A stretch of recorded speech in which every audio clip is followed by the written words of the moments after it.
सांधेवात काय असतं, त्याचे काय परिणाम होतात? सांधेदुखी असं जर म्हणलं तर हे एक आर्थरायटिस म्हणजे जॉईंटचं एक विशेष प्रकारची जी सूज येणं आणि त्यामध्ये वेदना निर्माण होणं. तर 18 ते 35 वयोगटामध्ये सुद्धा 40% लोकांना गुडघेदुखीचा त्रास होतो. ती वयाच्या 50 नंतर आढळणारा आजार आज वयाच्या 18 ते 40 दरम्यान व्हायला लागलेला आहे. देशविरुद्ध आहार. देशविरुद्ध आहार म्हणजे आपल्या भागामध्ये, आपल्या भौगोलिक परिस्थितीमध्ये ज्या वनस्पती किंवा जे धान्य येतात तर त्या म्हणजे फॅन, AC याचा परिणाम कसा होतोय? कुठलाही संधिवात होत असतो तर त्या ठिकाणी वात हा वाढला पाहिजे आणि वात हा थंड गुण. तुपाचा वापर कसा केला पाहिजे? बेसिकली आज कोलेस्ट्रॉल असेल किंवा हार्ट डिसीजची जी भीती आपल्या मनामध्ये आहे किंवा प्रत्येकाच्या मनामध्ये आहे तर या भीतीचा परिणाम म्हणून आपण तुपाला आणि तेलाला आपल्या शरीरापासून दूर केलेला आहे. पंचकर्मातलेच काही कर्म आहेत. बेसिकली जी पंचकर्मात जी प्रोसिजर आहे त्या पंचकर्मातल्या प्रोसिजर्समधल्या काही मॉडिफाईड ट्रीटमेंट आम्ही बनवल्या. सांधेदुखी होऊ नये म्हणून काही असे घरगुती उपाय. तर जसं म्हणलं की अभ्यंगमाचरित नित्यम हा सगळ्यात सांधेदुखी मुक्तीचा एक राजमार्ग म्हणला पाहिजे. विना ऑपरेशन त्याची गुडघेदुखी किंवा त्याचा जो आजार आहे तो बरा करू शकता का? बेसिकली याविषयी एक जर त्यावेळी हॅपी हार्मोनची लेवल कमी होते त्यावेळी माणूस हा डिप्रेशन किंवा दुःखामध्ये जातो आणि दुःखामुळेच वेदना होतात. वेदना कुणाला होतात तर वेदना मनाला होत असतात. महिलांमध्ये हे प्रमाण 2 ते 3 पट जास्त असं सांगितलं जातं. महिलांमध्ये हे प्रमाण खूप जास्त स्पेशली सांधेदुखी आढळतं. तर यामध्ये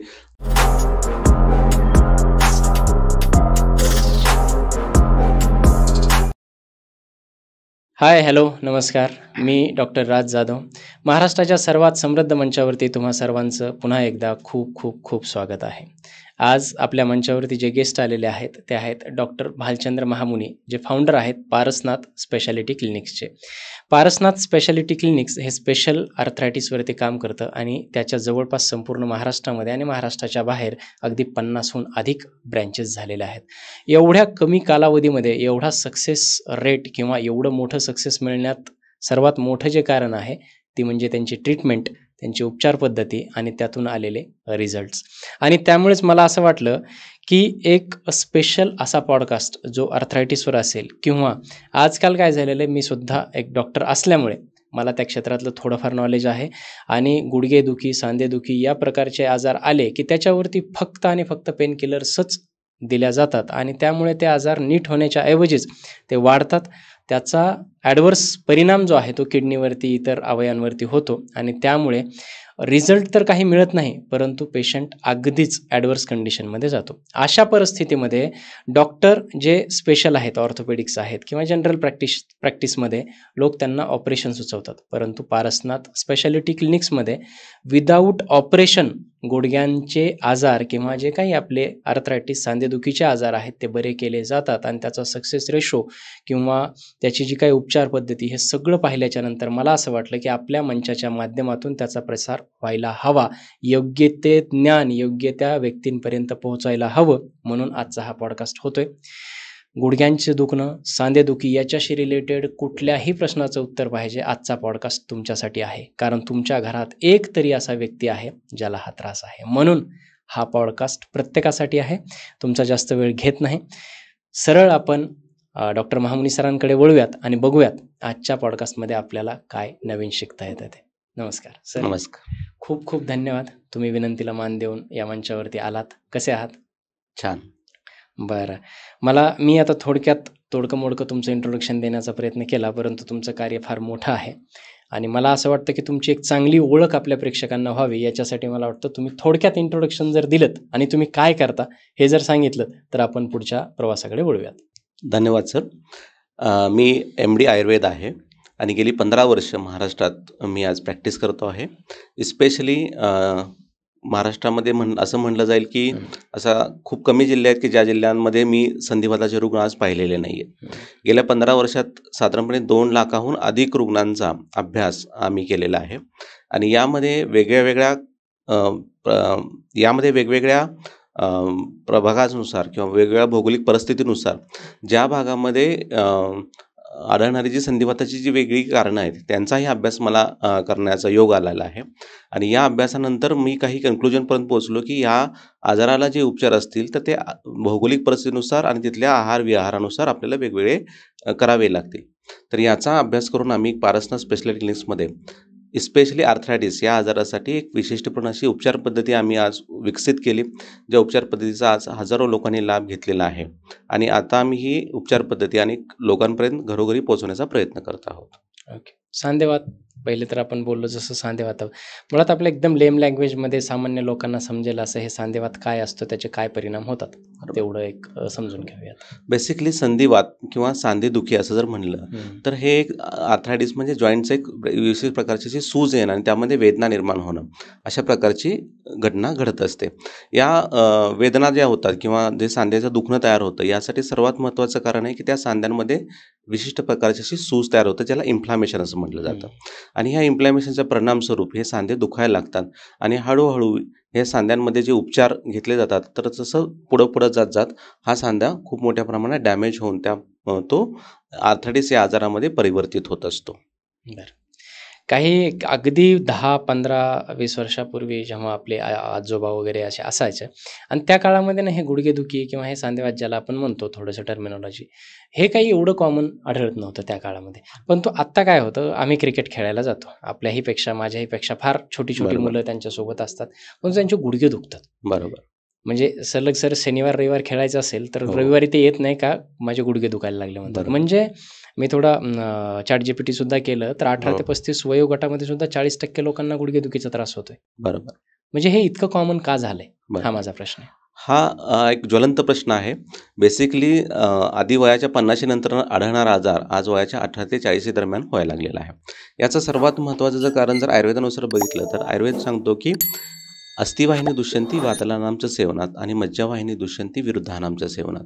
म्हणजे आपली जी जीवनशैली आहे, ही जीवनशैली जी आपण आज अंगीकारतोय, ज्यामध्ये आपण जे आहार घेतो त्या आहारामध्ये जे आहारी पदार्थ आहेत ते सगळे कोरडे आहारी पदार्थ आहेत, पॅक्ड फूड्स आहेत, जंक फूड्स आहेत, ज्यांचा अंतर्भाव आपल्या आहारामध्ये झालेला आहे. त्याचबरोबर विरुद्ध आहार ज्याला म्हटलं जातं. विरुद्ध आहार म्हणजे विरुद्ध आहार ते आयुर्वेदामध्ये एकूण 18 प्रकार सांगितलेले आहेत. हे विरुद्ध आहार आज प्रत्येकाच्या आपल्या जीवनशैलीचा एक भाग आहेत. यामुळं आपल्या शरीरातल्या ज्या सांध्यांच्या रचना आहेत, ज्यामध्ये स्पेशली हाडं, त्याचबरोबर खुर्च्या, सांध्यांमधले लिगामेंट्स यामध्ये डायरेक्टली त्यांचा परिणाम होऊन ते संधिवाताला प्रोन बनत आहेत. आणि याचबरोबर आपण जो करत असणारा विहार आहे म्हणजे AC आणि फॅन याशिवाय आज आपण थांबण्याची किंवा राहण्याची कल्पनाही करू शकत नाही. त्याचबरोबर तरुणांमध्ये आढळणारं बैठं काम असेल, मोबाईल आणि लॅपटॉपचा अतिरिक्त वापर असेल, त्याचबरोबर जिमसारखे व्यायाम असतील की जे आपण सुदृढ राहण्यासाठी करतो, ह्या चुकीच्या पद्धतीने केले झालेले जे व्यायाम आहेत हे या सांधेदुखीला एक महत्त्वाचं कारण ठरत आहेत.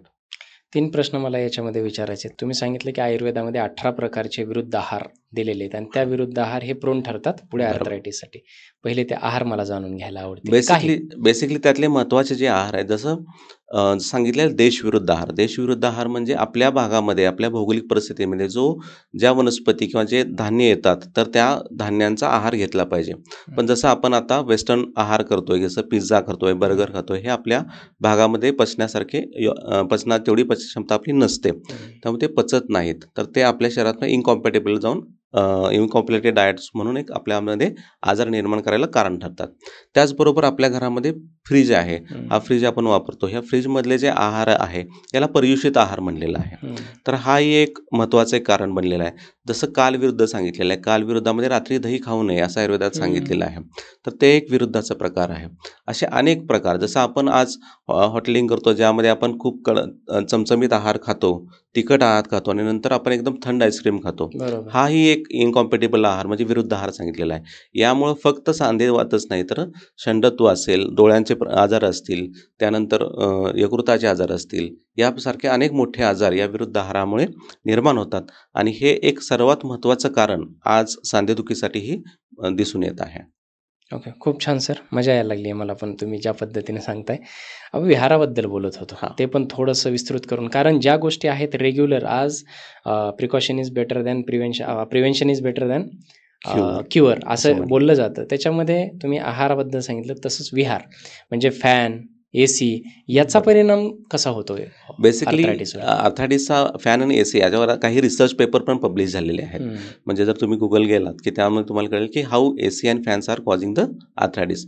बेसिकली आयुर्वेदानुसार कुठलाही संधिवात होत असतो तर त्या ठिकाणी वात हा वाढला पाहिजे आणि वात हा थंड गुणामुळे वाढत असतो हा एक पहिला कारण आहे. त्याचबरोबर आयुर्वेदात आम नावाची एक संकल्पना सांगितलेली आहे. आम याचा अर्थ आहे की न पचलेले आहार्य पदार्थ, जे ॲलोपॅथीमध्ये याला सायटोकाईन्स असं म्हटलं जातं, की इनकॉम्पॅटेबल असतात आणि ते इन्फ्लामेशन बॉडीमध्ये तयार करतात. तर हे बनण्याचं सगळ्यात कारण आहे की थंडपणा. म्हणजे थंडपणा हा या आजाराला प्रोन ठरतो. त्यामुळे आपण बघितलं असेल की थंडीच्या दिवसात किंवा पावसाळ्याच्या दिवसात सांधेदुखी ही बळावताना आपल्याला दिसते. तर या कारणांचा अंतर्भाव आज आपण आपल्या जीवनशैलीमध्ये झालेला आहे, की ज्यामध्ये आपण AC असेल, फॅनमध्ये वारंवार आपण राहतो. आपण घरामध्ये एसीत राहतो, कामाच्या ठिकाणी AC आहे. नंतर आपण गाडी वापरतो, त्या गाडीमध्ये पण आपण AC वापरतो. तर हा सगळ्यात महत्त्वाचं एक कारण आज मला आढळून येते बऱ्याचशा रुग्णांमध्ये, की जे कारण आजार वाढवण्याला कारणीभूत ठरतंय. ओके. जिमिंगबद्दल सुद्धा आपण बोललो होतो हां, कारणांमध्ये. फक्त बरोबर. थोडं विस्तृत करून सांगूयात, हां, की लोक फिट राहण्यासाठी म्हणून बरं. जिम करतात किंवा व्यायाम करतात किंवा आसनं करतात आणि तेच चुकीच्या पद्धतीने झाली, की मग हे असे सांधेदुखी किंवा बरोबर. शारीरिक आजार होतात. हो. स्पेशली जिमबद्दल बोलायचं झालं तर जिम हा एक फिटनेस चांगलं ठेवण्यासाठीचा एक माध्यम म्हणून पुढे आलेला आहे. बरोबर. पण आज आम्ही आमच्या क्लिनिक्समध्ये बघतो, तर प्रत्येक क्लिनिकमध्ये महिन्याला एक तरी अशी केस येते, की ज्या केसमध्ये ते जिमचे व्यायाम चुकीच्या पद्धतीने केलेले आहेत आणि त्यामुळं आमचा मणका सरकलेला आहे आणि आता आम्हाला बसताही येत नाही ना मला ऑपरेशन सांगितले. अशा पद्धतीचे तरुण रुग्ण आज आमच्याकडे येत आहेत, की ज्यांच्यामध्ये फक्त प्रॉपर पद्धतीने तो व्यायाम कसा करायचा ह्याचा गायडन्स न मिळाल्यामुळे ही अडचणीची परिस्थिती उद्भवत आहे. बरं. तर हे एक त्यातलं सर्वात महत्त्वाचं कारण आहे. स्पेशली आपल्या भारतीय जीवनशैलीमध्ये योगासनांचा अंतर्भाव जास्त करायला सांगितला आहे, जो आपण न करता आपण जिमच्या जास्त आहारी जातो आणि त्या ठिकाणी केलेले जाणारे चुकीचे व्यायाम हे याला कारणीभूत ठरत आहेत आणि नॉर्मल असलेला आपला मणका हा आजारी बनतो आणि त्यामुळं ऑपरेशनसारखी आज वेळ येत आहे. ओके. आपण स्पेसिफिकली सांधेदुखी किंवा गुडघेदुखीवरती आपण बोलणार आहोत आजच्या भागामध्ये. वय वाढलं की सांधेदुखी होते, हे बरं. कॉमन आहे? बेसिकली ह्याचा जर विचार केला तर वाढतं वय म्हणजे 50शी नंतरचं वय हे वाताचं सांगितलेलं आहे. बरोबर. आणि आयुर्वेदामध्ये कुठलाही वाताचा आजार होण्यासाठी जे सांगितलेलं आहे, की त्यामध्ये सांगितलेलं आहे, की देहे स्रोतांशी रिक्तानी. रिक्तानी याचा अर्थ आहे, की जे स्रोतस म्हणजे अवयव हा रिक्त झालेला आहे, तो कशामुळे रिक्त झालेला आहे, तर स्नेहादिगुण शून्याने असं सांगितलेलं आहे. याचा अर्थ काय? आपल्या शरीरातला जो तेलकटपणा आहे तो कमी झाल्यामुळे त्या ठिकाणी वात वाढून वातांचे आजार निर्माण होतात. तर वयानुसार 50शी नंतर तर ते होतच आहेत. पण हे का कारण होतं, तर आपल्या शरीरातील जो स्नेह कमी झालेला आहे, तो जर कमी झाला तर हा वाताचे आजार नक्की आढळून येतात. आता असं म्हटलं जातं, की संधिवात हा नंतर होतोच. पण मी असेही काही रुग्ण बघितलेले आहेत, की ज्यांच्यामध्ये ज्यांनी नियमितप्रमाणे त्यांच्या शरीराला तेल लावलेलं आहे किंवा आहारामध्ये तुपाचा चांगला समावेश आहे, अशा रुग्णांचे सांधे दुखत नाही आहेत. म्हणजे प्रत्येकाच गोष्टीमध्ये होत नाही, पण 60 ते 70% लोकांमध्ये आज हा तेलाचा आणि तुपाचा जो अंतर्भाव आहे, हा नगण्य आहे किंवा नाहीच आहे. उदाहरणार्थ आपण फक्त वर्षातून दिवाळीत 5 दिवस अभ्यंग करायचो, तर आज ते 5 दिवस पण नाही, अभ्यंग स्नानाच्या दिवशी 1 दिवस करतो आणि वर्षभर आपण विना तेलाचा आपण सर्व त्याच्यातही कोणी शरीराचे अभ्यंग करत व्यायाम नाही. करत नाही. त्यामध्ये पण ते अभ्यंग होत नाही आणि त्यामुळं आपल्या शरीराला तेलच लागत नाही आणि ते सगळ्यात जो महत्त्वाचा उपचार आहे, तो आपण करत नसल्यामुळं आज हा सांधेदुखी बळावताना आज मोठ्या प्रमाणात दिसत आहे. हे थोडंसं जरा मला डिटेलमध्ये समजावून सांगता? तेलाचा वापर आणि तुपाचा वापर.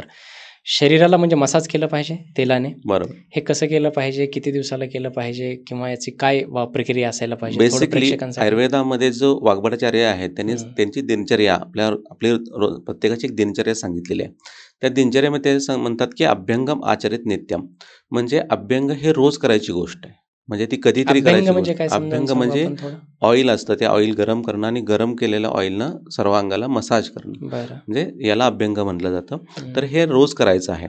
कारण आपल्या शरीराचं पण विअर अँड टिअर होत असतं आणि हे विअर अँड टिअर रोखण्यासाठी सर्वात चांगला उपक्रम म्हणून अभ्यंगाला आयुर्वेदानं सांगितलेला आहे.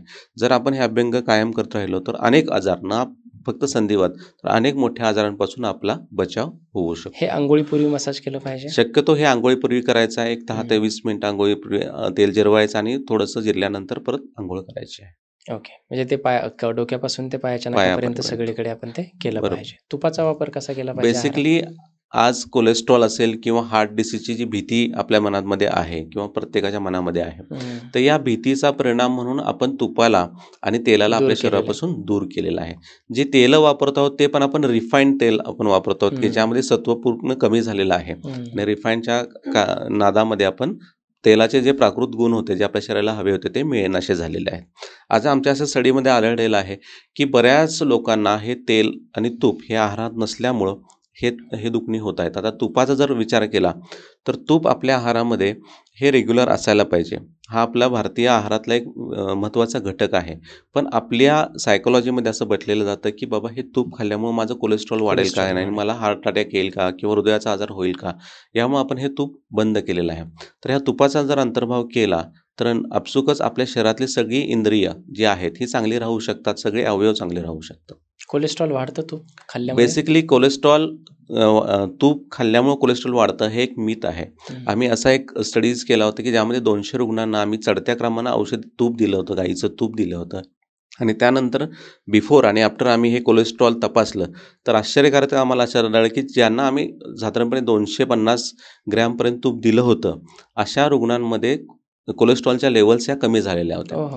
तर बेसिकली हे समजून घेणं आवश्यक आहे, की फक्त तूप खाल्ल्यामुळं नाही, तर ते व्यवस्थित पचल्यामुळं ते तूप व्यवस्थित न खाणं पचल्यामुळे. हा बेसिकली प्रॉब्लेम नाही आहे. ते खाल्लेलं तूप आहे ते व्यवस्थित पचतंय का, हा सगळ्यात महत्त्वाचा मुद्दा आहे. आणि आयुर्वेद याला अग्नी म्हणतं. जर आपण खात असलेला आहार हा प्राकृतरित्या पचला, तर तो आपल्याला आजार निर्माण करायला कारणीभूत ठरत नाही. म्हणजे आपण असं बघितलं असेल, की अनेक गोष्टी या आजाराला कारणीभूत ठरतात, पण प्रत्येकालाच त्या कारणीभूत ठरत नाहीत. ह्याचं कारण आहे, की प्रत्येकाचा अग्नी म्हणजे पचवण्याची क्षमता ही वेगळी असते. त्यामुळं आमच्या असं लक्षात आलं, की आयुर्वेदानुसार किंवा वैद्यकशास्त्रदृष्ट्या सुद्धा हे तूप हे हानिकारक नाही आहे आणि कोलेस्ट्रॉल वाढवायला. फक्त ते चांगल्या पद्धतीचं बनवलं आहे का ओरिजिनल ह्याचा हे अतिशय महत्त्वाचं चांगल्या आहे. प्रतीचं तूप असायला पाहिजे. तूप गाईचं की म्हशीचं कुठलं चांगलं? बेसिकली गाईचं तूप हे सर्वात श्रेष्ठ सांगितलेलं आहे. तर गाईचं तूप हे अतिशय उपयुक्त आहे. ओके. हे झालं आपण आहार, विहार आणि आपले जे काही जिमिंग, व्यायाम, एक्सरसाइज या सगळ्या बरं. गोष्टींबद्दल आपण बोललोच. त्याबरोबरच अजून एक विचार आहे, आहार विहाराबरोबर विचार. हा एक सर्वात महत्त्वाचा भाग आहे. जसं काल मी एक रील बघत होतो, त्यामध्ये असं होतं, की आधीच 5 षड्रूपी होते. म्हणजे त्यामध्ये काय सांगितलं होतं, काम, क्रोध, लोभ, मोह, अहंकार. आणि आता त्यामध्ये फेसबुक, इन्स्टा, ट्विटर, यूट्यूब आणि व्हॉट्सअप ॲड झालेलं आहे. म्हणजे आफ्टर कोविड आम्ही बघतोय, की बऱ्याच रुग्णांमध्ये सायकोजेनिक पेन या प्रकारचा आजार हा संधिवाताचा खूप वाढतोय, की ज्यामध्ये आपल्या आपल्या मानसिक मनस्थिती जी आहे ही खूप बदललेली आहे. या मनस्थितीमध्ये काम, क्रोध, लोभ ह्यांचा जो इम्बॅलन्स झालेला आहे, अहंकाराचा इम्बॅलन्स झालेला आहे. यामुळं अनेक प्रकारचे मानसरोग तयार होत आहेत आणि ह्या मानसिक रोगांचा परिणाम म्हणून आज आम्हाला सांधेदुखीही दिसून येत आहे. किती प्रमाण याचं म्हणजे बेसिकली आज पेन? सायकोजेनिक पेन म्हणाल तर आमच्याकडे OPDsमध्ये येतात. त्यातले साधारणपणे 60 ते 70% रुग्णांना हा सायकोजेनिक पेनचा प्रॉब्लेम आज आम्हाला दिसतो आहे. आणि स्पेशली आम्ही यासाठी काही वेगळे मेडिकल स्पिरिच्युअलिटी हा एक आस्पेक्ट आमच्या ट्रीटमेंटमध्ये पण अंतर्भूत केलेला आहे, की ज्यांच्यामध्ये सायकोलॉजिकल काउन्सिलिंग असतं, कॉग्निटिव्ह बिहेवियरल थेरपी नावाचा एक प्रकार असतो. हा असेल किंवा ज्यांना अध्यात्मावर ज्यांचा विश्वास आहे त्यांना आम्ही देवाचे आचरण करायला सांगतो आणि यामधून आम्हाला खूप चांगले रिझल्ट्स आज भेटलेले आहेत, की ज्यांचं वेदना या कमी व्हायला मदत झालेली आहे. खूप छान. याच्यावरती मी खूप डिटेलमध्ये बोलणार आहे, परंतु त्याच्या आधी प्रेक्षकांना हे समजून यावं, की सायकोजेनिक पेन म्हणजे त्याच्यामध्ये कुठलेही शारीरिक डिफेक्ट नाही किंवा शारीरिक कारणं नाही आहेत त्या आर्थरायटिससाठी किंवा पेनसाठी. फक्त तो त्याचे अतिविचार किंवा ज्या काही मेंटल इलनेसेस आहेत त्याच्यामुळे तो उद्भवतो. खूप सुंदर विषयाकडे यायचे. हे जे तुम्ही मेडिकल स्पिरिच्युअल जे पार्ट सांगितला त्याच्याकडे येऊयात. म्हणजे आत्ता तुम्ही मला असं सांगितलं, की असे काही पेशंट आहेत ज्यांना फिजिकल काही इलनेस नाही किंवा जी कारणं फिजिकल असायला पाहिजे होती आर्थरायटिससाठी ती सगळी नाहीत. फक्त त्याचं जे सायकोलॉजिकल मॅटर करतं त्याच्यामध्ये ते तुम्ही स्पिरिच्युअलिटीने ठीक करता. याच्याबद्दल मला जरा डिटेलमध्ये सांगा. फार महत्त्वाचं आहे, कारण हे मी सुद्धा फर्स्ट टाइम ऐकतोय. बेसिकली काय आहे, की आम्ही एक रिसर्च बघितला, की ज्यामध्ये आम्ही एक रिसर्च अभ्यासला. त्यामध्ये एक साधारणपणे 38 स्पाईन सर्जरी झालेल्या पेशंटचा एक तो रिसर्च होता, की ज्यांना स्पाईन सर्जरी फेल झाली होती. तर ज्यावेळी ह्या स्पाईन सर्जरी फेल झालेल्या रिसर्चचा अभ्यास केला त्यामध्ये सांगितलं होतं, की जे स्पाईन सर्जरी फेल झालेले जे पेशंट आहेत, की ज्यांना आफ्टर सर्जरी पण इफेक्ट नाही आलेला आहे, तर या लोकांमध्ये ते लोक हे अँझायटी आणि डिप्रेशननं ग्रसित होते. अच्छा. म्हणजे अँझायटी आणि डिप्रेशन यामुळे त्यांना त्यांचं पेन हे बरं झालं नव्हतं आफ्टर सर्जरीसुद्धा. म्हणजे ऑपरेशन करूनसुद्धा त्यांच्या वेदनांमध्ये खूप काही फरक पडलेला नव्हता. तर आज आमच्याकडे जे रुग्ण येत आहेत, तर त्या रुग्णांमध्ये ह्या अँटीसायकेट्रिक अँझायटी आणि डिप्रेशनसाठीचे औषधं घेतलेले रुग्ण आहेत. आमच्या अनेक रुग्णांना आम्ही ज्यावेळी स्टडी करतो, की त्यामध्ये रुग्णांना प्रॉपर झोप येत नाही आहेत. म्हणजे ते रात्रभर जागे आहेत. वेदनांमुळे असतील किंवा जागे असल्यामुळे वेदना असतील. या प्रकारच्या गोष्टी सुरू होत आहेत. याचा अभ्यास केल्यानंतर आमच्या लक्षात आलं, की ब्रेनमध्ये एक कायनिन नावाचा स्त्राव असतो आणि हा कायनिन नावाचा स्त्राव अ, वाढल्यानंतर ब्रेनमध्ये तो रक्तामधील प्रोस्टाग्लॅंडिन नावाचा एक स्त्राव असतो, तो वाढवतो आणि हा प्रोस्टाग्लॅंडिन नावाचा स्त्राव हा वेदनेचं एक सर्वात महत्त्वाचं कारण आहे. हो. आणि जो वेदनाशामक औषध असतात, ही प्रोस्टाग्लॅंडिन इनहिबिटर असतात, की जे प्रोस्टाग्लॅंडिन जे तयार झाले ते कमी करणारे असतात. म्हणजे याचं जे कारण आहे, मूळ स्रोत आहे, हे अतिशय अतिविचार असतील किंवा मानसिक स्तरावरचं अँझायटी आणि डिप्रेशन असेल. आयुर्वेदामध्ये पण याचा खूप सखोल अभ्यास केलेला आहे, ज्याला सत्वावजय चिकित्सा असं म्हणलेलं जातं किंवा एक बुद्धीचा हेतू आयुर्वेदात म्हटलं जातं, की जो त्या आजाराला कारण आहे. आणि ज्यावेळी हे कारण ट्रीट केलं जातं, त्यावेळी त्यांची सांधेदुखी खूप चांगल्या पद्धतीनं आटोक्यात येताना आम्ही आज पाहतोय. ज्यामध्ये असं एक 4 हार्मोन्स असतात, की ज्यामध्ये एक हॅपी हार्मोन आहे एंडॉर्फिन्स नावाचं. हे डोपामाइन असेल किंवा एंडॉर्फिन असतील, हे सेरोटोनिन असेल किंवा हे आहेत आपल्या शरीरातले हॅपी हार्मोन्स आहेत. जर त्यावेळी हॅपी हार्मोनची लेव्हल कमी होते, त्यावेळी माणूस हा डिप्रेशन किंवा दुःखामध्ये जातो. आणि दुःखामुळेच वेदना होतात. वेदना कुणाला होतात? तर वेदना मनाला होत असतात. तर ज्यावेळी आयुर्वेदामध्ये ह्या स्टडीज आम्ही ज्यावेळी केला, त्यावेळी सांगितलं, की हे एंडॉर्फिन वाढवण्यासाठी जे अभ्यंग आहे, हे सगळ्यात चांगलं मेडिसिन आहे. ह्याने एंडॉर्फिन वाढल्यामुळे शरीरातल्या वेदना आपोआपच कमी येतात. असं आम्हाला आढळून आलेलं आहे. याच विषयी मगाशी आपण ऑफ कॅमेरा बोलत होतो आणि तुम्ही मला मेडिकल ॲस्ट्रॉलॉजी सांगितलीत. बरोबर. तो पण मला महत्त्वाचा विषय वाटला. हो. तो पण मी फर्स्ट टाईम ऐकला होता. बरोबर. त्याच्याबद्दल सुद्धा ऐकायला आवडेल. बेसिकली ज्यावेळी आमच्याकडे रुग्ण येतात आणि हे रुग्ण बरे होत नाही आहेत, ज्यामध्ये आम्ही इंटिग्रेशन ऑफ ट्रीटमेंट केलेलं आहे. म्हणजे हे इंटिग्रेशन ट्रीटमेंटमध्ये आम्हाला काही रुग्ण हे बरे न होताना आढळले. त्यावेळी आम्ही त्यांचा सखोल अभ्यास करताना लक्षात आलं, की यामध्ये काय झालेलं आहे, की बऱ्याच वेळेला औषधं तर बरोबर गेली आहेत, उपचार तर बरोबर गेलेले आहेत. त्याची मानसिक अवस्था पण आम्ही चांगल्या रीतीने कंट्रोल आहे आणि तरीही पेशंट बरा होत नाही आहे. याचा अभ्यास केल्यानंतर आम्हाला लक्षात आलं, की त्यांचं एक कुठलंतरी अजून दुसरं एक कारण असणार आहे. मग ह्या दुसऱ्या कारणाचा जर विचार केल्यानंतर आम्हाला लक्षात आलं, की त्यांच्या घरामध्ये असणारे काही वास्तुदोष, की ज्यामध्ये आम्ही त्या लोकांना त्यांच्या घरामध्ये तपासायला सांगितलं. त्यांच्यामध्ये वास्तुदोष आढळले किंवा त्यांच्या पत्रिकांमध्ये सुद्धा दोष आढळले. तर यासाठी काही आयुर्वेदातले एक्सपर्ट्स आहेत, की ज्यामध्ये ते BMS ग्रॅज्युएट आहेत, पोस्ट ग्रॅज्युएट केलेलं आहे आणि ते आज ॲस्ट्रॉलॉजी करत आहेत. अशा एक्सपर्ट्सचं आम्ही सहाय्य घेतलं आणि आम्ही शोधून काढलं, की यांचं कारण काय आहे. तर त्यांना त्यात मग आम्हाला हे ॲस्ट्रॉलॉजिकल व्ह्यूज आढळले आणि ज्यावेळी आम्ही ह्या गोष्टी करेक्ट केल्या, त्यावेळी त्यांची सांधेदुखी आटोक्यात येताना आज आम्हाला दिसलेली आहे. त्यामुळे आम्ही जे उपचार वापरतो, हे आम्ही इंटिग्रेशन ऑफ उपचार या ठिकाणी वापरतो. याला आम्ही SRDP ट्रीटमेंट असं म्हणतो. ओके. मेडिकल ॲस्ट्रॉलॉजीशी म्हणजे या लेव्हलचे पेशंट किती येतात तुमच्याकडे 100? साधारणपणे एक 10 ते 20% लोकांमध्ये आम्ही हा ॲस्ट्रॉलॉजिकल आस्पेक्ट तपासतो आणि त्यांच्यामध्ये आम्हाला त्यामध्ये इम्प्रूव्हमेंट्स बदल केले, तर त्यांच्यामध्ये चांगली म्हणजे इम्प्रूव्हमेंट बाकीची ट्रीटमेंट आपण सगळी करून बघतो आणि त्याच्यातून जर त्यांना फरक नाही फरक पडला तर नसेल मग पडत, मेडिकल तर मग ॲस्ट्रॉलॉजीकडे येतो. ॲस्ट्रॉलॉजिकल हा एक फोर्थ आस्पेक्ट आम्ही ठेवलेला आहे. म्हणजे त्यामध्ये कसं असतं, की जे आम्ही इंटिग्रेशन केलं आहे, ज्याला आम्ही SRDP ट्रीटमेंट म्हणतो. त्यामध्ये एक तर पार्ट आहे, की बाहेरचा पॅथोजन एक कारण असेल, ज्याला ॲलोपॅथी चांगलं काम करतं. एक असेल, ज्याला होस्ट चांगलं काम करतो, म्हणजे आयुर्वेद. आयुर्वेद. ठीक आहे. म्हणजे पॅथोजनसाठी ॲलोपॅथी झाली, होस्टसाठी आयुर्वेद झाला. त्यानंतर सायकॉलॉजिकल कॉजेससाठी आम्ही स्पिरिच्युअलिटी आणली आणि त्याचबरोबर दैव नावाचा एक भाग असतो, की ज्यामध्ये दैवामुळं कुठल्याच कारणामुळे सापडत नाही. त्यावेळी दैव किंवा पूर्वजन्माचं कर्म हे असतं. त्यासाठी आम्ही ह्या ॲस्ट्रॉलॉजी किंवा ॲस्ट्रॉलॉजीचा आम्ही अभ्यास करतो आणि ह्या चारांना इंटिग्रेट करून आम्ही SRDP ही ट्रीटमेंट मेथॉडॉलॉजी डेव्हलप केलेली आहे आणि ही आम्ही आज पेटंट अप्लायड केली आहे.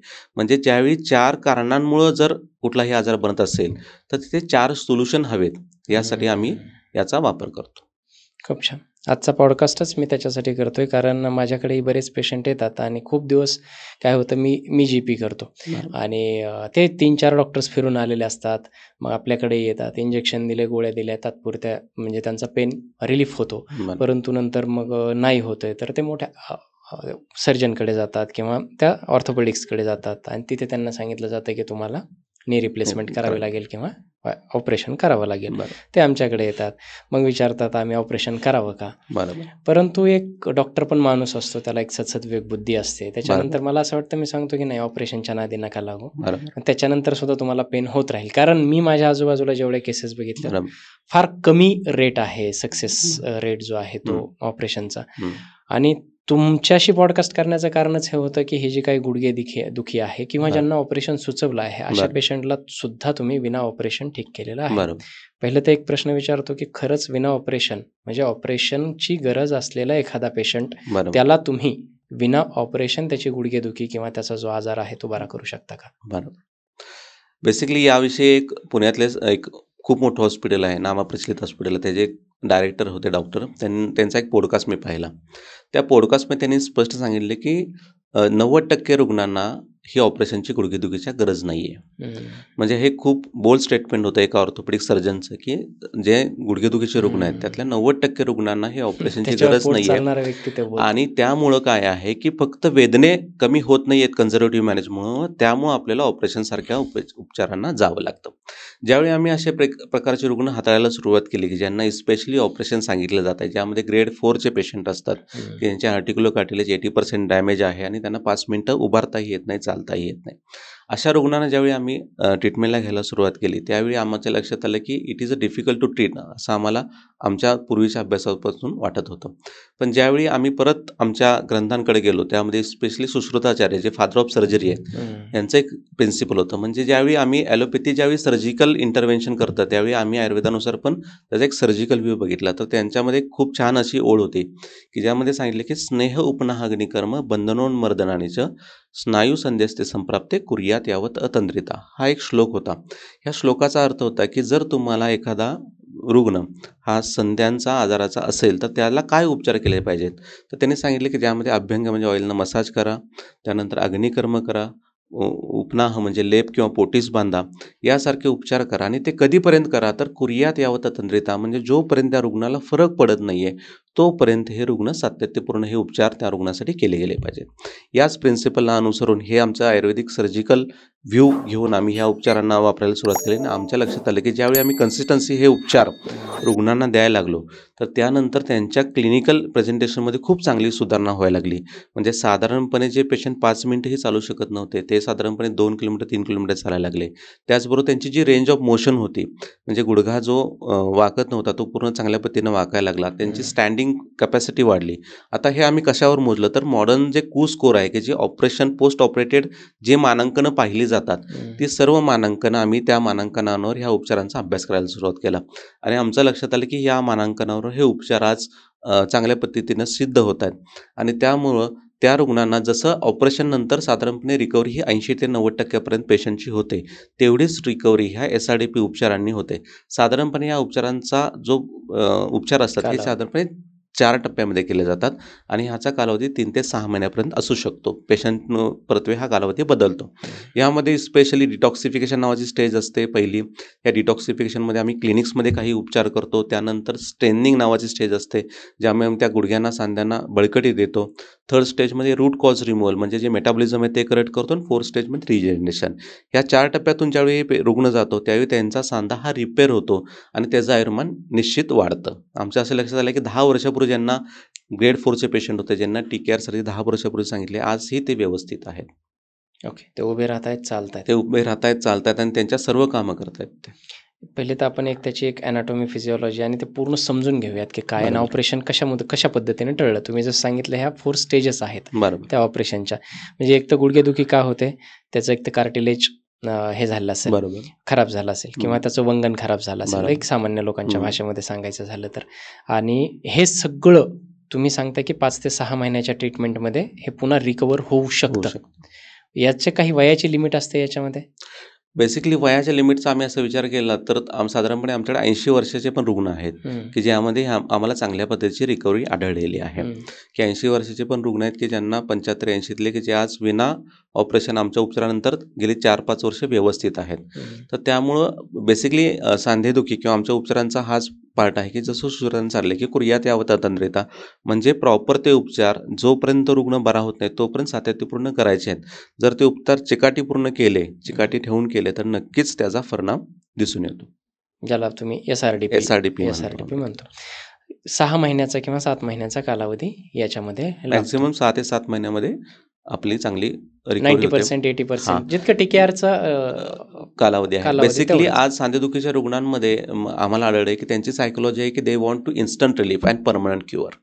म्हणजे त्यांना एकतर इन्स्टंट बरं व्हायचं आणि ते परमनंट टिकायला पाहिजे. आज आपण जर व्यवहारात पण बघितलं की इन्स्टंट असणारी गोष्टी परमनंट नाही आहे. नसतं. 2 मिनिटात बनणारी मॅगी 1 तासानंतर खाण्याच्या लायकीची राहत नाही.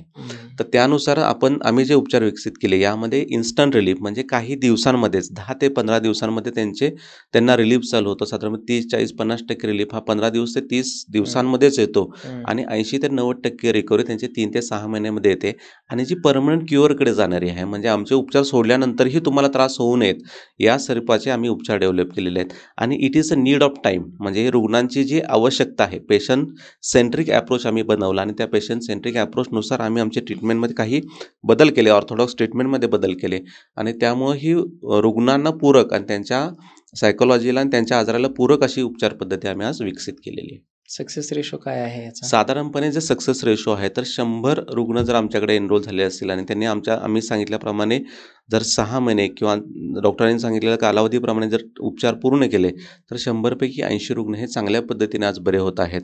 त्यामध्ये 60% जे रुग्ण आहेत त्यांची तर ऑपरेशनची गरजच पूर्ण होते आणि राहिलेले 20% जे रुग्ण आहेत ते औषधांनी आज मेंटेन होतात.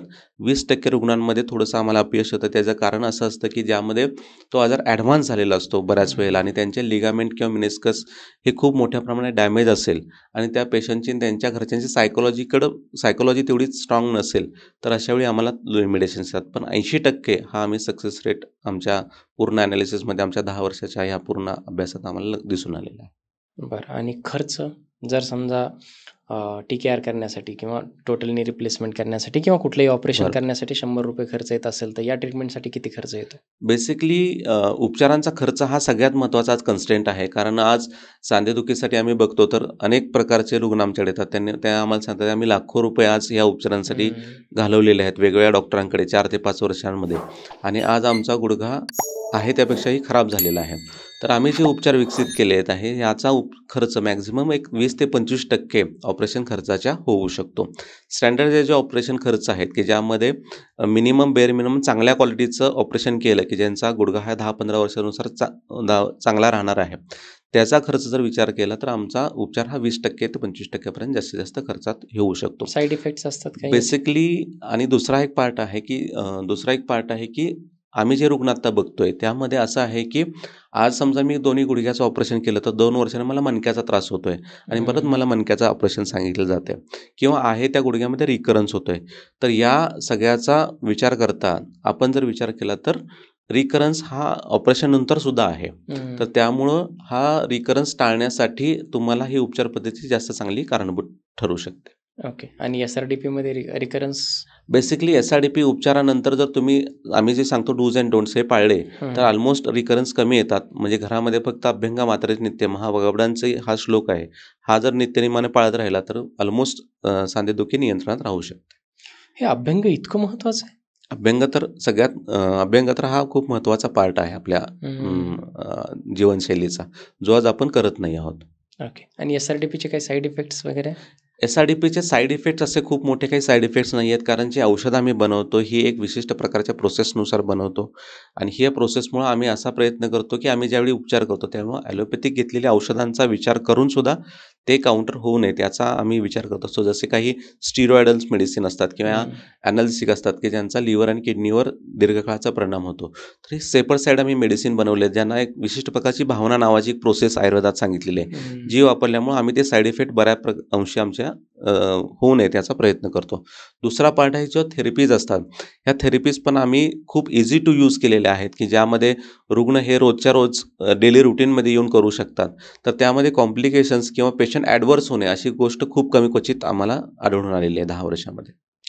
याच्यासाठी जे तुम्ही कर्म सांगितले ते पंचकर्मातलेच काही कर्म आहेत जे की पुढे बेसिकली जी पंचकर्मात जी प्रोसिजर आहे त्या पंचकर्मातल्या प्रोसिजर्समधल्या काही मॉडिफाईड ट्रीटमेंट आम्ही बनवल्या. सांगा. पंचकर्म ही एक खूप श्रेष्ठ अशी उपचार पद्धती आहे आणि त्याला खूप काही असे नियम आहेत की जे नियम व्यवस्थित पाळूनच ते उपचार करायचे आहेत. त्यामध्ये अष्टमहादोषकर भाव सांगितलेले आहेत की अष्टमहादोषकर भाव असतात तर ते करून तुम्हाला पंचकर्म करता येत नाही. जसे उच्चरवातन, मृतक्षोभम, विचंक्रमण, आसने असं सांगितलं आहे. म्हणजे तुम्ही प्रवास नाही करायचा आहे, दिवा स्वाप नाही करायचा आहे, ठीक आहे, मोठ्यानं बोलायचं नाही आहे, असे खूप लिमिटेशन्स या पंचकर्म उपचारांना असतात. पण ज्यावेळी आम्ही हे उपचार वापरले त्यामध्ये आम्ही स्थानिक उपचारांवर भर दिला. जो सांधा खराब आहे तो खराब सांध्यावर उपचार केले आणि ते खराब सांधा दुरुस्त करण्यासाठी यातल्या ट्रीटमेंट मेथॉलॉजीज आम्ही मॉडिफाय केल्या, जे युजर फ्रेंडली आहेत, ज्याचे कॉम्प्लिकेशन्स खूप मोठ्या प्रमाणात बनणार नाही आहेत आणि त्यामुळे त्याचे साईड इफेक्ट्स खूप कमी असतात. पेशंटला 6-7 महिने क्लिनिकला यावं लागतं. बेसिकली पहिल्या महिन्यामध्ये पेशंटला क्लिनिकला यावं लागतं. नंतर जे असतात ते फॉलोअप्स असतात आणि फिजिओचा गायडन्स असतो, तो तुम्हाला मेडिसिनली फॉलो करायला लागतो.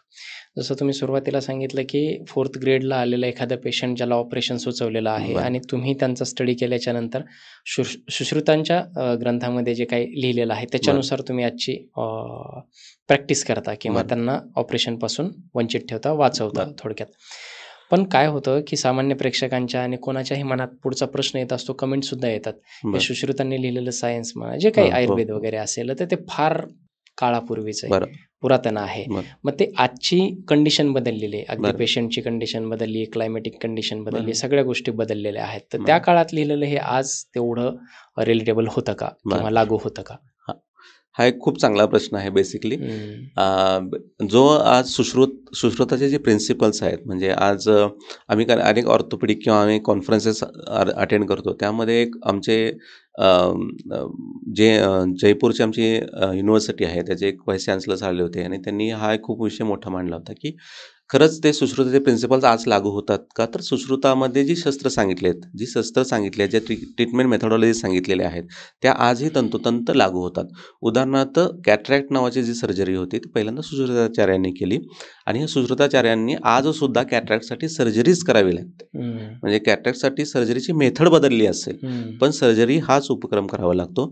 आणि सांध्यांमध्ये जे त्यांनी सांगितलेले जे लक्षणं आहेत आणि जे उपचार आहेत त्या काळामध्ये पट्टबंधनासारखे उपचार सांगितले होते ते आज वेगळ्या मॉडिफाईड पद्धतीने केले जातात, पण प्रिन्सिपल तेच आहे. त्यामुळं आम्ही जे वापरतो सुश्रुत हा प्रिन्सिपल आम्ही वापरतो आणि ते प्रिन्सिपल हे इटर्नल आहेत. इटर्नल म्हणजे अजून हजारो वर्षानंतर सुद्धा ते प्रिन्सिपल शाश्वत असणार आहे. फक्त येणाऱ्या काळानुसार जे काही वैद्यकशास्त्र त्यावेळी जे प्रगत असेल त्याच्याशी सांगड घालून ह्याचा वापर करायला सांगितलेला आहे. तर त्याची सांगड आम्ही आत्ता जे प्रचलित वैद्यक आहे ज्याला मॉडर्न सायन्स म्हणतो त्याच्याशी आम्ही सांगड घालून ह्या वापरतो आणि त्याचे खूप चांगले परिणाम आज आम्हाला दिसून येत आहेत. म्हणजे आजही ते तेवढंच रिलेटेबल तेवढेच आहे. रिलेटेड आहे. ओके. महिलांमध्ये हे प्रमाण 2 ते 3 पट जास्त असं सांगितलं जातं. बरं. याचं काय कारण असतं? महिलांमध्ये हे प्रमाण खूप जास्त स्पेशली सांधेदुखीस आढळतं. यामध्ये सगळ्यात महत्त्वाचं कारण आहे की जसं म्हटलं जातं की नदी ही वेगाने शुद्ध होते तशी स्त्री ही पाळीनं शुद्ध होते. हा एक बेसिक कन्सेप्ट आहे की ज्यामध्ये स्त्रीला एक वेगळा अवयव दिला आहे की ज्यामध्ये तिला पाळीनं शरीर शुद्ध करण्याची मुभा आहे. पण आजच्या काळामध्ये ह्या मासिक पाळीच्या तक्रारी असतील, ह्या असतील, त्याचबरोबर वाढलेलं LHCSचं प्रमाण असेल, यामुळं या मासिक पाळीच्या या प्रमाणामुळे त्यांच्या शरीरात आजारांचं प्रमाण खूप वाढलेलं आहे. त्याचबरोबर महिलांना हे थंड पाण्यामध्ये काम करावं लागतं. सुतिका परिचर्या जी आहे की म्हणजे डिलिव्हरी झाल्यानंतर जे काही शेक-शेगडी करायची होती ती आज चांगल्या पद्धतीने केली जात नाही आहे आणि त्यामुळं जे मासिक पाळीतली जी विश्रांती आहे ती घेतली जात नाही आहे. यामुळं स्त्रीच्या शरीरामध्ये विशिष्ट प्रकारचे असे दुष्टी रक्ताची आणि सगळ्या टॉक्झिन्स तयार होतात आणि ते साठण्याचं सगळ्यात महत्त्वाचं स्पेस जी आहे ती हे सांधे आहेत आणि त्यामुळे त्यांचं संधिवाताचं प्रमाण वाढतं. बऱ्याच वेळेला मेनोपॉज नंतर किंवा hysterectomy it is the one of the cause. आम्ही पाहिलेलं आहे की आमच्याकडे येणाऱ्या ज्या 50 नंतरच्या किंवा 60 नंतरच्या महिला आहेत तर त्यांच्यामध्ये हा त्रास का झाला की त्यांचं रजोनिवृत्तीपूर्वी त्यांची हिस्टेरेक्टॉमी करण्यात आली आहे आणि त्यामुळे त्यांच्या शरीरामध्ये आफ्टर मेनोपॉज हे जे हार्मोन्सचं प्रमाण होतं हे इम्बॅलन्स झालं आणि त्यामुळे कॅल्शियम अब्सॉर्प्शन नाही झालं, डिजनरेशन फास्ट झालं आणि त्यामुळे सांधेदुखी बळावताना आम्हाला दिसून येत आहे. तर हा एक कारण असेल. त्याचबरोबर त्या स्त्रियांचं जे अजून एक महत्त्वाचं कारण आहे की त्यामध्ये ते स्वतःच्या आरोग्याकडे थोडंसं जास्त दुर्लक्ष करतात. घरातल्यांची काळजी जास्त घेणे आणि स्वतःचे जे त्रास असतील ते अंगावर काढणे आणि त्यानंतर मग उपचारांना वेळ होतो आणि त्यामुळं आजार पूर्ण मोठ्या प्रमाणात बळावतो असं आम्हाला दिसून आलेलं आहे. काय होतं कधी-कधी प्रेक्षकांना सुद्धा ना केस स्टडी ऐकायला फार आवडतात. म्हणजे हां. तुम्ही मगाशी सांगितलं, की 4th ग्रेडचं एखादं हां. आर्थरायटिस आहे, त्याला बरोबर. ऑपरेशनशिवाय पर्यायच नसतो, असे सगळे बरोबर. डॉक्टर सांगतात आणि तुम्ही ते हो. पेशंट एस-आर-टी-पीने ठीक करता. बरोबर. अशा काही केसेस आहेत ज्या अगदीच अशक्य होत्या. मग ते ऑपरेशनही करू शकत नव्हते, पण ते बेसिकली पूर्णपणे एक ठीक झाल्या? खूप छान केस होती. 2000 साधारणपणे 17-18 ला आमच्याकडे आली होती. ती लेडी होती, मुंबई सेंट्रलला राहत होती आणि ती सर्व्हिसला होते दहिसरला हं. आणि मुंबईमध्ये त्यांना लोकलनं प्रवास करायला लागायचा आणि त्यामुळं त्यांचा गुडघा ग्रेड 4ला असल्यामुळे त्यांना व्ही-आर-एस घ्यावे लागले. त्या हं. खूप निराशेने त्यांनी व्ही-आर-एस घेतली होती. त्यांचा गुडघा हा फोल्डच होत नव्हता आणि त्या गुडघ्या ओढत चालत होत्या हं. आणि ज्यावेळी त्या उपचाराला आल्या, त्यावेळी त्यांना कुठल्याही प्रकारची 5 मिनिटांचंही चालणं शक्य नव्हतं. पण त्यांनी एक आमच्या उपचाराने एक ट्रस्ट ठेवला, विश्वास ठेवला आणि उपचार कंटिन्यू केले आणि दररोज म्हणजे आम्ही फॉलोअपला चुकू, पण त्या बरोबर औषधं संपल्यानंतर येऊन औषध घेत असतात. हं. सांगितल्या सगळ्या गोष्टी त्यांनी पाळल्या आणि त्यानंतर आमच्या लक्षात आलं, की 3 ते 4 महिन्यानंतर त्या स्वतः 5 किलोचं वजन घेऊन चालतायत. त्यानंतर अशाच मला एकदा फॉलोअपला भेटल्यानंतर त्या मला म्हणल्या, की "डॉक्टर मला आता मी चालू शकते, पण मला जे गेट टुगेदर आहे आणि आमचं फॉरेनमध्ये गेट टुगेदर आहे. मला विमानानं जायचं आहे आणि मला त्यांच्यावरच चालायचं, तर मी चालू शकेन का?" तर त्यांना सांगितलं, नक्कीच तुम्ही हे चालू शकाल. थोडेसे उपचार घ्यायला लागतील." आणि त्यानंतर त्या विमानानं प्रवास करून चालून आल्या आणि हं. त्यांच्या ना ना की एवढंच गोष्टी, की त्या बाकीच्या लोकांपेक्षा जास्त चांगल्या पद्धतीने चालत होत्या आणि ज्यावेळी त्यांचे आम्ही एक्स-रेज केले, त्या एक्स-रेमध्ये पण आम्हाला इम्प्रूव्हमेंट आले. इंटर आर्टिक्युलर जॉइंट स्पेस होती, ही चांगल्या पद्धतीने डेव्हलप झाली होती आणि साधारणपणे गेली 6 वर्ष ते आता आमच्या कुठल्याही प्रकारच्या त्या वर्षाला उपचारावर नाही आहेत. तर आज पण त्या व्यवस्थित चालतायत. म्हणजे ही एक आमच्यासाठी एक इन्स्पायरिंग स्टोरी होती, की ज्यामध्ये एखादी लेडी आहे, की जी स्वतःचा पाय घासत ओढत येते आणि ती विमानानं प्रवास करून फॉरेनमध्ये जाऊन व्यवस्थित चालून फिरून येते, कुठल्याही प्रकारच्या औषधांशिवाय. हे त्याचं यशाचं गमक आहे असं आम्हाला वाटतं. ओके. हे केस स्टडीज वगैरे आपण सबमिट करून आजकाल आयुर्वेदिक उपचार पद्धतींना सायंटिफिकली प्रूव्हन नाहीत असंच म्हटलं जातं बरोबर. सगळीकडे. मग इतक्या सगळ्या केस स्टडी असताना सुद्धा हे असं का आयुर्वेदाला म्हणजे सावत्र आईसारखं बघितलं जातं? मला तो प्रश्न विचारायचा आहे. बेसिकली याचा जर विचार केला तर आज प्रत्यक्ष प्रमाणाला खूप महत्त्व आहे. मॉडर्न सायन्स हे प्रत्यक्ष प्रमाण म्हणतं. हं. म्हणजे बाप दाखवून तर श्राद्ध घाला अशी एक म्हण आहे अगदीच. आपल्यामध्ये, हं. की ज्यामध्ये तुम्ही क्लिनिकली प्रूव्हन करा, त्या पॅरामीटर्सवर त्यावर प्रूव्हन करा. हे जास्त उपयोगाचं समजलं जातं. जसं आज म्हटलं जातं, की आयुर्वेदामध्ये संशोधन नाही आहे, रिसर्च नाही आहे. आमच्यानुसार रिसर्च ही एक लँग्वेज आहे. रिसर्च ही एक आपला अभ्यास मांडण्याची पद्धती आहे. हं. तर आयुर्वेदामधले जे काही टेक्स्ट किंवा जे काही श्लोक आहेत, हे ऑलरेडी रिसर्च्ड आहेत आणि ते प्रूव्हन आहेत. हं. फक्त त्याला ज्या वैज्ञानिक परिमाणावर म्हणजे प्रत्यक्ष प्रमाणावर त्याला प्रूव्ह करायचं आहे. हे करण्याची गोष्ट जास्त मोठ्या प्रमाणात आयुर्वेदामध्ये नाही आहे. आयुर्वेदामध्ये प्रत्यक्ष प्रमाण, युक्ती प्रमाण, अनुमान प्रमाण अशा अनेक प्रमाणांचा विचार केला जातो, की ज्याचा अंतर्भाव ह्या मॉडर्न सायन्समध्ये नाही आहे. तर त्यामुळं आपण त्या पॅरामीटर्सवर ज्यावेळी हे प्रूव्ह करायला लागू, तर त्यावेळी सर्व लोकांना याची मान्यता होऊ शकते. तर त्या पद्धतीनं काही रिसर्च स्टडीज पण आज आम्ही प्रूव्ह करतोय. साधारणपणे 25 पेक्षा जास्त आमचे रिसर्च पेपर्स आज आम्ही रेट्रोस्पेक्टिव्ह स्टडीज असतील, क्लिनिकल ट्रायल्स असतील, केस स्टडीज ह्या इंटरनॅशनल ग्लोबली पब्लिश करतो आहोत आणि अनेक डिसीजवर त्याचं काम पण चालू आहे. तर आमच्यानुसार हा रिसर्च इट्स अ लँग्वेज म्हणजे ज्या भाषेमध्ये लोकांना समजायला पाहिजे, त्या भाषेमध्ये आज मांडणं ही गरजेचं आहे आणि त्यावर आयुर्वेदामध्ये खूप चांगलं आज काम सुरू झालेलं आहे. म्हणजे जे आहे ते मांडलं जात आहे लोकांकडून. बरोबर. चिकनगुनिया, त्याच्यानंतर डेंग्यू अशा काही आजारानंतर एक सांधेदुखी राहते काही दिवस. बरोबर. कोविडमध्ये एक महामारी आली. हो. त्याच्यानंतर बऱ्याच लोकांना म्हणजे असं सांगितलं जातं, की हे कोविडची लस घेतल्यामुळे झालेलं आहे किंवा मला त्यावेळेस कोविड झाला होता, बरोबर. रेमडेसिवीर घेतलं होतं, बरोबर. त्यावेळेस स्टिरॉइड्स खूप झाले, बरोबर. नेक्रोसिसचे केसेस खूप बरोबर. जास्त वाढलेले हो. आहेत. तर हे आफ्टर कोविड सांधेवातावरती काही परिणाम झाला किंवा ते ते त्याच्याकडे कसं बघता तुम्ही? बेसिकली आपण हे 2 प्रश्नांना वेगळं करूया. एक कोविड आणि एक पोस्ट वाढल्यानंतर ओके. केस. कोविड-19 हा जो आजार होता, की ज्यामध्ये जो व्हायरस होता हा mRNA होता. ठीक आहे, म्हणजे तो मृत होता आणि आपल्या बॉडीमध्ये शरीरात जात होता. हा कोविड करत काय होता? ह्याची पॅथॉलॉजी काय होती? ही पॅथॉलॉजी जर डिफाईन केली, तर हा कोविड हा आपल्या शरीरात जाऊन आपल्या शरीरामध्ये जे काही टॉक्झिन्स आहेत, तर त्या टॉक्झिन्सना उद्दीपित करत होता. त्याचं काम फक्त इग्निशन होतं. म्हणजे जसं बघितलं गेलं तर आम्ही त्याचा अभ्यास केला तर आयुर्वेदात सप्तधातू सांगितले तर रस, रक्त, मांस, मेद, अस्थि, मज्जा आणि शुक्र. तर ज्यावेळी असं आढळलं की हा जो mRNA आहे किंवा कोविडचा व्हायरस आहे हा आपल्या शरीरामध्ये रस, रक्त, मांस, मेद, अस्थि, मज्जा आणि शुक्रात ह्यामध्ये जातो आणि प्रत्येकाच्या शरीरामध्ये जो धातू विगुण आहे किंवा कमजोर आहे त्या धातूचे आजार होतात असं आम्हाला आढळून आलं. म्हणजे ह्या कोविडमध्ये आम्ही अनेक प्रकारचे आजार बघितले जे यांच्यामध्ये अस्थी आणि मज्जा या अवयवांचे दुर्बल होते. तर त्यांना हा सांधेदुखीचा त्रास खूप मोठ्या प्रमाणात दिसून आला, की आम्ही असेही पेशंट बघितले ज्यांच्यामध्ये कुठल्याही प्रकारचे उपचार नाही घेतले, पण तरी पण आम्हाला हा सांधेदुखीचा त्रास झाला. दुसरा पार्ट होता की कोविडमध्ये गेलेले जे उपचार होते, की ज्यामध्ये स्टिरॉइड डिपेंडन्सी खूप मोठ्या प्रमाणामध्ये द्यावी लागली. ती त्या काळातली गरज होती म्हणून ती द्यावी लागली. पण ह्या स्टिरॉइडच्या परिणामामुळं या सांध्यांमध्ये खूप मोठ्या प्रमाणात डॅमेजेस सुरू व्हायला लागले. स्पेशली एव्हियन प्रकारचा जो रुग्ण आहेत, अव्हॅस्क्युलर नेक्रोसिस ऑफ फिमर, हे रुग्ण खूप मोठ्या प्रमाणामध्ये आज या कोविड नंतर वाढायला लागले. आत्ता कोविडची ॲक्यूट फेज गेलेली आहे, पण कोविडची क्रोनिक फेज अजूनही चालू आहे असं आम्ही म्हणतो, की ज्यामध्ये या कोविडमुळं जे क्रोनिक आजार आहेत ते खूप मोठ्या प्रमाणात आज बळावताना दिसतात आहेत. आणि त्यामुळे आर्थरायटिस हे त्या कोविडच्या परिणामस्वरूप क्रोनिक डिसीज म्हणून या स्वरूपामध्ये आज आपण पाहतो आहे.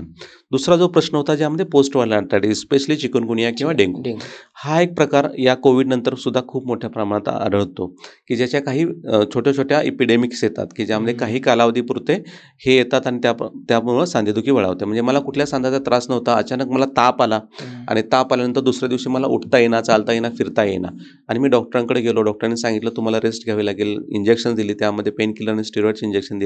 त्यामुळे काही ठिकाणी माझा त्रास कमी आला आणि मला 15-20 दिवसानंतर चालता यायला लागले, पण माझी सांधेदुखी सुरुवात झाली. माझे सांधे अजूनही दुखत आहेत.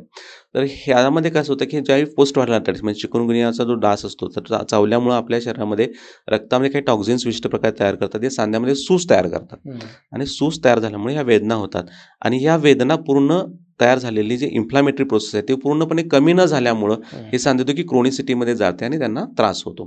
तर यासाठीही आम्ही काही उपचार डेव्हलप केले, ज्यामध्ये पोस्ट व्हायरल आर्थरायटिसची सांधेदुखी 100% बरी होऊ शकते, की ज्यामध्ये ते पेशंट 5-5, 10-10 वर्ष या पोस्ट व्हायरल आर्थरायटिसच्या सांधेदुखीमुळे त्रस्त असतात, जे प्रॉपर ट्रीटमेंट घेतल्यानंतर ते पूर्णतः 100% सांधेदुखी मुक्त कुठल्या होऊ प्रकारची शकतात. उपचार पद्धती आहे ते? बेसिकली आम्ही SRDP उपचार पद्धती जी आहे त्यामध्ये पोस्ट व्हायरलची एक उपचार पद्धती विकसित केली, ज्यामध्ये आम्ही काही औषधं आहेत आयुर्वेदिक, ती गुळामधून चढत्या क्रमाने देतो आणि त्यानंतर एक लॅक्झेटिव्ह म्हणजे जुलाबाचं औषध, विरेचनाचं औषध देतो आणि त्यामुळे पूर्ण हे टॉक्झिन्स गोळा करून आम्ही शरीराच्या बाहेर इलिमिनेट करून टाकतो. ज्यावेळी इलिमिनेट करून टाकले जातात त्यावेळी पूर्णतः त्यांचे सांधे हे वेदनामुक्त होतात आणि कुठल्याही प्रकारचे सांध्याचं दुखणं राहत नाही. जर अशा पेशंटचा ॲक्यूट केसला म्हणजे ज्यावेळी पोस्ट व्हायरल आर्थरायटिस होतो त्याच काळात तात्काळ आले तर ते लोक 7 ते 8 दिवसामध्ये 100% पूर्णतः बरे होऊ शकतात. आणि क्रोनिक असतील की ज्यांनी आधी मॉडर्न उपचार घेतलेले आहेत तर त्यांना आम्ही हे उपचार वेगळे विशिष्ट प्रकारचे गुळातले औषधं देऊन ते पूर्ण डिटॉक्सिफाय करून त्यांची सांधेदुखी आज पूर्णतः नष्ट करतो. सांधेदुखी होऊ नये म्हणून काही असे घरगुती उपाय 3-4 आपल्या प्रेक्षकांसाठी आपण सांगू शकतो? बरोबर. असे बेसिकली सांधेदुखी होऊ नये याचा जर विचार केला तर जसं म्हणलं की अभ्यंगम आचरित नित्यम हा सगळ्यात सांधेदुखी मुक्तीचा एक राजमार्ग म्हणला पाहिजे. त्याचबरोबर आपल्या आहारामध्ये तुपाचं प्रमाण, ज्या स्पेशली गाईच्या तुपाचं प्रमाण थोडंसं तरी ठेवायला पाहिजे. त्याचबरोबर खाणारे जे आहार आहेत त्यामध्ये कोरडे अन्न आपण टाळायला पाहिजे. स्पेशली त्यामध्ये मुगामध्ये डाळीमध्ये मूग हा डाळ सगळ्यात श्रेष्ठ सांगितले ते आपल्या आहारामध्ये असायला पाहिजे. त्याचबरोबर फ्रीजमधलं आहारी पदार्थ आहे ते आपण टाळले पाहिजेत, हे सगळ्यात इम्पॉर्टंट आहे. त्याचबरोबर जे ब्रूहण करणारे पदार्थ आहेत ज्याला आयुर्वेदात म्हटलं जातं, जसं खारीक आहे, डिंक आहे, खोबरं आहे, शेंगदाणे आहे, या प्रकारचे जे आहार आहेत की जे सांध्यांमधली जी बळकटी आहे ती कमी नाही पडू देणार आहेत, तर ते आपण आहारामध्ये खाल्ले पाहिजेत. महिलांनी शक्यतो अहिळाचे लाडू हे असतात हे आपल्या आहारामध्ये ठेवले पाहिजे. डिंकाचे लाडू आपल्या आहारामध्ये यायला पाहिजेत, की ज्याच्यामधून हा त्रास नक्कीच आपल्याला कमी होऊ शकतो. स्पेशली आयुर्वेदामध्ये सांगितलं की षड्रसात्मक आहाराला असायला पाहिजे, ज्यामध्ये आपण जसं तेला तुपाला दूर केलेलं आहे तसं आपण गोड रसाला पण दूर केलेला आहे डायबिटीसच्या कारणामुळं. आणि हा गोड रस हा ॲक्च्युली आपल्या शरीरामध्ये सांध्यांमध्ये बळकटी तयार करणार आहे आणि तो आपण कमी घेतल्यामुळं हा त्रास बळावू शकतो. तर आहारामध्ये ते गोड पदार्थ ही डायबिटिक नसलेल्या लोकांनी आहारामध्ये ठेवायला पाहिजे. तेल चोळण्याची एक फार जुनी पद्धत आहे. दुखायला लागल्याच्या नंतर वेगवेगळे तेल येतात, म्हणजे ते डीपीचं जळालेलं तेल असेल किंवा पक्ष्यांचे वगैरे ते काही तेल असतील, याचा कितपत परिणाम होतो? बेसिकली तेलांचे 2 प्रकार असतात. एका तेलामध्ये एक व्होलाटाईल ऑइल नावाचा एक प्रकार असतो आणि एक असतात की नॉर्मल ऑइल्स असतात. व्होलाटाईल ऑइल असतात हे काय करतात की हे इरिटंट असतात आणि त्यामुळे ना स्पेशली इन्स्टंटली ते पेन रिलीफ देतात. पण त्या इन्स्टंटली पेन रिलीफ देऊन ते काही कालावधीपुरतंच ते पेन कमी होतं. ज्यावेळी त्यांचा इफेक्ट कमी होतो त्यावेळी परत पेन व्हायला लागतं. आणि काही आयुर्वेदिक औषधी तेलं असतात की जी औषधी सिद्ध करून वापरली जातात आणि त्या औषधी सिद्ध तेलामुळं इन्स्टंटली जरी पेन नाही कमी आलं तरी त्या सांध्यांची बळकटी वाढून त्यानंतर त्या वेदना चांगल्या पद्धतीने आटोक्यात येतात. तर बऱ्याच वेळेला ह्या तेलं वापरण्याचा प्रघात म्हणजे सांधेदुखी सुरू झाली तर आपल्याला बाम आणि तेल आठवतं आणि तिथपासून हा प्रवास सुरू होतो. आणि त्यामुळं इन्स्टंटेनियसकडे न जाता परमनंट क्युअरचा जर विचार करायचा असेल तर फक्त ना सांध्यासाठी तर संपूर्ण अंगासाठी जर तेल लावत राहिलं तर तो सांधेदुखीचा त्रास चांगल्या पद्धतीने आटोक्यात येऊ स्प्रे शकतो. आणि हे पेन जेल वगैरे जे असतं त्याच्याकडे कसं बघता आपण? स्प्रेन आणि पेल जे खूप असे चांगले स्प्रेन पेल जे ॲज मॉडर्न मेडिसिनमध्ये पण आहेत आणि आयुर्वेदिकमध्ये पण आहेत. पण यांचा उपयोग हा स्प्रेन म्हणजे ज्या ठिकाणी आकडण किंवा मोच येते ज्याला म्हणतो आखडलेपणा जो असतो तो कमी करण्यासाठी या स्प्रेचा खूप चांगला तात्काळ उपयोग होतो. स्प्रे मारल्यामुळे ती मोच किंवा आकडण चांगल्या पद्धतीने निघून जाते. पण तेवढेच तो भाग सोडला तर त्या स्प्रेनचा किंवा यांचा खूप मोठा रोल नाही आहे. ग्रेड 2, ग्रेड 3 अर्थरायटिसमध्ये घरच्या घरी हं, आई असेल ते मुलाला किंवा यांना हं. चोळायला सांगते. केलं बरोबर. पाहिजे असं? बेसिकली कुठलीही तेलं वापरताना यामध्ये स्पेशली डॉक्टरांचा सल्ला घेऊन जर ती वापरली तर तुम्हाला स्पेसिफिकली ती गोष्ट समजेल. जसं यामध्ये कॉन्ट्रोवर्सी आहे की ॲलोपॅथिक डॉक्टर किंवा ऑर्थोपेडिक सर्जन म्हणतात तुम्ही कुठल्याही प्रकारचं तेल वापरायचं नाही आहे हं, आणि आयुर्वेदिक डॉक्टर म्हणतात तुम्ही उपचार तेलापासून सुरुवात करा. हं, म्हणजे त्यांनी स्ट्रिक्टली लिहून दिलं असं पेपरवर नो ऑइल मसाज हं, आणि आयुर्वेदिक डॉक्टर म्हणतात तुमची सुरुवात मसाजपासून करणं. हा एक खूप कॉन्ट्रोवर्सी आहे. हं. याकडे आम्ही असं पाहतो की बेसिकली इन्फ्लामेटरी प्रोसेस ज्यावेळी आहे बॉडीमध्ये त्यावेळी आयुर्वेद पण म्हणतं की तेल खूप लावायला नाही पाहिजे, की ज्यामध्ये आम्हाला आयुर्वेदामध्ये त्याला पण आमअवस्था तो म्हटलेलं चुकीचा आहे. मसाज केला तर ते ॲडव्हर्स होऊ तर शकतं ना? त्यामुळं ह्या इन्फ्लामेटरी प्रोसेसमध्ये काही विशिष्ट प्रकारची तेलं आहेत तीच वापरायला सांगितली आहेत. पण सरसकट जर तेलं वापरली तर इन्फ्लामेटरी प्रोसेस वाढू शकते असंही आयुर्वेद म्हणतं. त्यामुळं व्यवस्थित पद्धतीने आयुर्वेदिक डॉक्टरचा सल्ला घेऊन कोणत्या प्रकारचं तेल मी लावू हा जर हे समजून जर उपचार केला तर तो नेमका होऊ शकतो. नाहीतर त्रास वाढण्याला तो ऑइल मसाज हे कारण होऊ शकतं. अजून काही आहे स्पेशल जे माझं विचारायचं राहिलं आणि तुम्हाला नक्की सांगायचं होतं? बेसिकली 2 गोष्टी आहेत, की त्यामध्ये गॅरंटी हा एक पार्ट असतो. हो. तो आपला चर्चेचा राहून गेला, की ज्यामध्ये आज आमच्याकडे जे सांधेदुखीचे रुग्ण येतात हे आमच्याकडे येतात. तुम्ही हां, आम्हाला हां. गोळ्या वगैरे देतात त्याची काय हां, गॅरंटी हां. राहील ना? बरोबर. डॉक्टरांना विचारतात. तर त्यामुळं हा जो गॅरंटीचा पार्ट आहे, ह्या हं. गॅरंटीचा जो पार्ट आहे, की याला ज्यावेळी आम्ही डॉक्टरांची ट्रेनिंग घेतो, त्यामुळे सगळेजण विचारतात, की "सर, तो पेशंट म्हणतोय, की आम्हाला ह्याच्या उपचारांची गॅरंटी आहे का?" हे विचारलं जातं. बेसिकली आज आम्ही रुग्णाची ज्यावेळी सायकॉलॉजी समजून घेतो, त्यावेळी आम्हाला लक्षात आलं, की ह्या रुग्णांचा डॉक्टरांचा एक ट्रस्ट गेलेला आहे. हं. आणि हा ट्रस्ट का गेलेला आहे, की वारंवार या एखाद्या ठिकाणी चांगल्या प्रकारचे उपचार मिळतील अशा अपेक्षेनं तो जातो आणि तिथे त्याची अपेक्षा फोल ठरते आणि त्याचा एक वैद्यकीय उपचार पद्धतीवरच मग तो कुठल्याही प्रकारची उपचार पद्धती असो त्याचा विश्वास केलेला आहे. हा एक पहिला पार्ट आमच्या लक्षात आला, की आम्ही लक्षात घेतो गॅरंटी याचा अर्थ आर यू कॉन्फिडंट हं. म्हणजे आम्ही तुमच्याकडे उपचार घेत आहोत, पण तुमच्या उपचाराने आम्ही बरे होऊ शकू याचा तुम्हाला कॉन्फिडंट आहे का? हं. अशा पद्धतीने आम्ही त्यांचा गॅरंटी ह्या शब्दाचा अर्थ घेतो आणि त्यानंतर आम्ही त्यांना सांगतो, की हो आम्ही अशा प्रकारचे तुमचे उपचार चांगल्या पद्धतीने करू आणि आमची ती गॅरंटी आहे आणि ज्यावेळी गॅरंटी ह्या शब्दाचा अर्थ आम्ही या कॉन्फिडन्सवर घेतो, तर त्यावेळी आम्ही ज्यांना तो अश्युरन्स देतो, त्या अश्युरन्समध्ये आम्ही खडे उतरण्याचा खूप प्रयत्न करतो आणि ज्यावेळी ह्या अश्युरन्समध्ये खडे उतरतो आम्ही, त्यावेळी पेशंट लक्षात येतं, की नाही यांच्याकडे उपचाराची ह्या गॅरंटी आहे. तर हा एक सगळ्यात महत्त्वाचा पार्ट मला आज वाटतो, की ट्रस्ट आज कुठल्याही तरी ह्या सांधेदुखीच्या रुग्णांचा ह्या सांधेदुखीच्या ओव्हरऑल उपचारांवरनं जात आहे आणि याचा सर्वात संगीन जर परिणाम बघितला जो आर्थिक आणि लॉस जो होतोय रुग्णांचा, तर यानुसार सांधेदुखीसाठी योग्य उपचार हं. आणि योग्य वैद्य तुम्हाला मिळणं किंवा योग्य उपचार मिळणं हे आज गरजेचं आहे आणि यासाठी तेवढं त्या रुग्णाचं पुण्य असायला पाहिजे असं आम्ही पण म्हणतो, की तुम्हाला योग्य उपचार सापडण्यासाठी हे गरजेचं आहे. खूप thank you sir. Thank you so much. खूप छान चर्चा झाली. प्रत्येक विषयावरती अगदी तुम्ही सूचक पद्धतीने आणि फार गाढा अभ्यास तुमचा संस्कृतचा किंवा हं. आयुर्वेदाचा आहे, हे हं. सगळं दिसून येते आणि केस स्टडीज मी ऑफ कॅमेरासुद्धा खूप साऱ्या ऐकलेल्या आहेत. हां. आज तुम्ही ऑन कॅमेरासुद्धा एक केस स्टडी सांगितली आणि प्रत्येक विषयाला ज्या पद्धतीनं तुम्ही विस्तृतपणे आम्हाला मार्गदर्शन केलं, सगळ्या विषयाचं, सगळ्या प्रश्नाचं निरसन केलं, त्याच्याबद्दल खूप खूप थँक यू. प्रेक्षकांना मला तेच विचारायचं आहे, की तुम्हाला हा पॉडकास्ट कसा वाटला? याच्याशी रिलेटेड आणखी काही प्रश्न असतील तर तुम्ही नक्कीच कमेंटमध्ये विचारू शकता. आपण डॉक्टर महामुनी सरांना पुन्हा या मंचावरती बोलवण्याचा करण्याचा प्रयत्न करूयात आणि तुमच्या मनातल्या प्रश्नाचे उत्तरं घेण्याचा प्रयत्न करूयात. पॉडकास्ट कसा वाटला ते नक्की सांगा. लाईक करा, शेअर करा, सबस्क्राईब करा आणि कमेंट करून आम्हाला पुढे अशा विषयावरती तुम्हाला पॉडकास्ट आवडणार आहेत का ते सुद्धा सांगा. इथून पुढे तुम्हाला आपल्या मंचावरती कुठले गेस्ट बघायला आवडतील किंवा कुठले विषय ऐकायला आवडतील हे सुद्धा कमेंट करून सांगा.